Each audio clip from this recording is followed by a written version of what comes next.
اور ان کو تھوڑی سی مہلت دے دو۔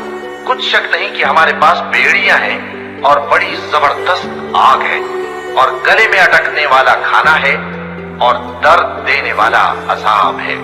جس دن زمین اور پہاڑ کانپنے لگیں اور پہاڑ ایسے بھربھرے ہو جائیں گے جیسے ریت کے ٹیلے، اے اہل مکہ، جس طرح ہم نے فرعون کے پاس موسیٰ کو پیغمبر بنا کر بھیجا تھا، اسی طرح تمہارے پاس بھی محمد صلی اللہ علیہ وآلہ وسلم ایک رسول بھیجی ہیں جو تمہارے مقابلے میں گواہ ہوں گے۔ سو فرعون نے ہمارے پیغمبر کا کہا نہ مانا تو ہم نے اس کو بڑے دردناک انداز سے پکڑ لیا۔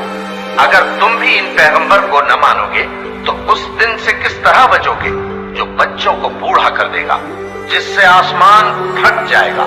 یہ اس کا وعدہ پورا ہو کر رہے گا۔ یہ قرآن تو نصیحت ہے، سو جو چاہے اپنے پروردگار تک پہنچنے کا راستہ